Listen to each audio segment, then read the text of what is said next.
প্রেমময় শ্রী শ্রী ঠাকুর অনুকূলচন্দ্রের চরণে তোমার কোটি কোটি প্রণাম। জগৎজননী বড়মা শ্রী শ্রী বরদা শ্রী শ্রী আচার্য দেবের চরণে জানাই শত কোটি প্রণাম। ঠাকুরের সত্যানুসরণ গ্রন্থের কথা তিনি বলছেন যে খেয়াল বিবেকের অনুচর তারই অনুসরণ করো, মঙ্গলের অধিকারী হবে। আমরা অনেক সময় কি হয়, আমাদের আবেগের জন্য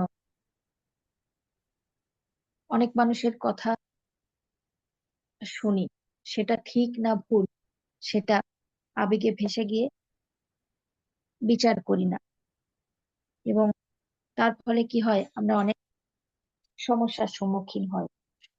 কিন্তু ঠাকুর বলছেন যে খেয়াল বিবেক যারা স্মরণ করে চলে, যারা মেনে চলে, তার অনুসরণ করতে বলছেন। মানে আমি একটা ভুল কাজ করছি বা ভুল পথে যেতে চলেছি, হতেই পারে আমরা সকলেই মানুষ, সব সময় যে সঠিক পথেই চলছি তা নয়, অনেক সময় হয় আমরা ভুল সিদ্ধান্ত নিয়ে ফেলি বা ভুল পথে চলতে শুরু করি। তখন যদি আমাদের বিবেক আমাদেরকে সংযত করে বা বিবেক থেকে কোনো সাড়া আমরা পাই যে না, আমরা ভুল পথে চলছি, তবেই কিন্তু সঠিক মানুষ হতে পারবো, তবেই আমরা ঠাকুরকে ধরে আছি এটা উপলব্ধি করতে পারবো। আমি হঠাৎ করে রাস্তায় কোনো জায়গায় ঠোকা খেলাম, আর আমি এত মেতে আছি, এত উন্মাদনা, এত মত্ততা যে আমি ভুলেই গেছি যে আমার পায়ে লাগলো বা আমাকে কিছু ঠোকা দিল। তো কথায় আছে কি, পাথরেও কথা বলে। আমি যে হোঁচট খেলাম, কেন খেলাম? আমার নিজের ভুলে খেলাম, নাকি পাথরটা একটু বেশি উঁচু হয়েছিল, আমি দেখিনি, কিছু তো একটা ঘটেছিল, তার জন্য তো ঠোকা খেলাম। না হলে আমি যদি ঠিকঠাক ভাবে হাঁটতাম তাহলে তো আমি হোঁচটটা খেতাম না। তো এই যে বিচার বিশ্লেষণ যদি আমি না করি, তাহলে কিন্তু আমি বারবার হোঁচট খেতে থাকবো। জীবনের ক্ষেত্রে যদি এটা হয় যে আমি বারবার হোঁচট খাচ্ছি, তাহলে কি হচ্ছে যে আমি ভাবছি না যে আমি কি করছি, আমি খেয়াল করছি না যে আমার কোথায় কি হচ্ছে। আমি চলছি না, চলছে জীবনটা আমার চলছে।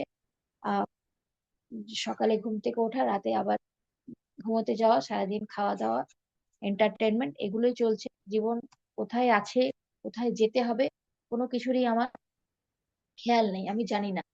তো একজন গুরু, সদ্গুরুকে আমরা ধরে থাকি কারণ এটাই, যে তাকে ধরে থাকলে আমার বিচার বিবেচনা ঠিক হবে, আমি ঠিক পথে চলতে পারবো। ঠাকুর বলছেন মঙ্গলের অধিকারী হবে, সেই সদ্গুরুকে অনুসরণ করলে আমি মঙ্গলের অধিকারী হতে পারবো। ঠাকুর বলছেন না যে তারপরেই যে বিস্তারে অস্তিত্ব হারাও কিন্তু নিভে যেও না, বিস্তারী জীবন বিস্তারী প্রেম। আমাদেরকে এগিয়ে যেতে হবে, কিন্তু এমন ভাবে এগোবো যে যেন আমরা কোনটা ঠিক সেটা ভেবে চিন্তে এগোই। ওই যে বললাম যে অনেক মানুষের কথা শুনি, অনেক ভণ্ড মানুষ আমাদের বাড়ির দুয়ারে আসে, এসে হয়তো আমাদের কিছু বলল, আপনার জীবনে এটা ঘটতে পারে, তার জন্য এটা করুন ওটা করুন। তো আমরা সেটাকে যদি মেনে নিই সত্যি হিসাবে, আমরা যদি ভুলেই যাই যে আমাদের পরমপিতা আছেন আমাদের কাছে, বা তিনি সমস্তটা রক্ষা করেন এবং করবেন, আমার ওই মাদুলি তাবিজের কোনো দরকার নেই, এটা যদি ভুলে যাই সেই সময়, তাহলে কিন্তু আমি বিপথে যাব। এবং ঠাকুর বলছেন নিভে যেও না। আমরা মানুষকে বিশ্বাস করি, আমাদের জীবনের সঠিক পথে চলতে হবে এটা ভাবছি, কিন্তু এমন বোকা হয়ে বসে আছি যে কি করছি সেটার কোনো বিচার বিবেচনা নেই। সেটা করলে চলবে না। যিনি আসছেন দুয়ারে, তাকে অবশ্যই আমি আপ্যায়ন করব। তার যদি ক্ষুধা তৃষ্ণা থাকে সেটা মেটাবো অবশ্যই, কিন্তু তিনি যেটাই বলছেন সেটা আমি বিচার বিবেচনা না করে সঠিক বলে মেনে নিতে পারি না। এগুলো যদি ঠিকঠাক করা হয় তাহলে অবশ্যই আমরা মঙ্গলের পথে এগোবো।